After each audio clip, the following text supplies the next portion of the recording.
আলোচনার আড়ালে ইরানে হামলার পরিকল্পনা ও প্রস্তুতি চলছে পুরোদমে। আমেরিকা ৯ বিমান ভর্তি করে ইসরায়েলে এনে জড়ো করেছে শক্তিশালী বাংকার বাস্টার বোমা। আর মাটির কয়েকশো ফুট গভীরে থাকা ইরানের পরমাণু স্থাপনাগুলোকে নিশানা করেই যে এসব বিধ্বংসী বোমা আনা হচ্ছে সেটা অনেকটাই স্পষ্ট। ইসরায়েলি গণমাধ্যমগুলো বলছে, আগামী মাস নাগাদই আয়াতুল্লাহ খামেনির দেশটিতে হামলা চালাতে মহড়া ও প্রস্তুতি সম্পন্ন করেছে নেতানিয়াহুর বাহিনী। যুক্তরাষ্ট্রকে ছাড়াই নাকি ইরানে হামলা চালানো হবে। তবে এতে মার্কিনীদের সম্মতিও যে রয়েছে সেটা ফাঁস হয়ে গেছে যুক্তরাষ্ট্রের বোমা পাঠানোর ঘটনাতেই। ইসরায়েলি গণমাধ্যমগুলো জানিয়েছে, সম্প্রতি আমেরিকার ৯টি ট্রান্সপোর্ট বিমান তেল আবিবের কাছে নেভাতিম বিমান ঘাঁটিতে অবতরণ করে।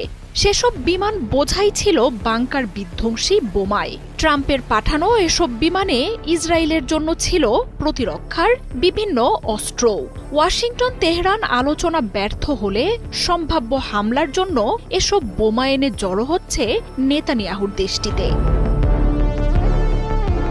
তবে শুধু আলোচনা ব্যর্থ হলেই নয়, বরং ফলাফল যাই হোক না কেন আগামী মাস নাগাদই ইরানে হামলার ব্যাপারে বদ্ধপরিকর নেতানিয়াহু। সম্প্রতি নিউ ইয়র্ক টাইমস এক প্রতিবেদনে জানিয়েছে, ইরানে হামলার পরিকল্পনা থেকে সরে এসেছেন মার্কিন প্রেসিডেন্ট ডোনাল্ড ট্রাম্প। তবে এর পরপরই টাইমস অব ইসরায়েল জানায়, ট্রাম্প পিছু হটলেও হামলার সিদ্ধান্তে অটল ইসরায়েল। যুক্তরাষ্ট্রকে ছাড়াই আগামী মাসে ইরানে হামলা করবে নেতানিয়াহুর বাহিনী। সেই মোতাবেক ইরানের পরমাণু স্থাপনাগুলোকে নিশানা করে হামলার প্রস্তুতিমূলক মহড়া সম্পন্নও করেছে ইসরায়েলি সেনারা।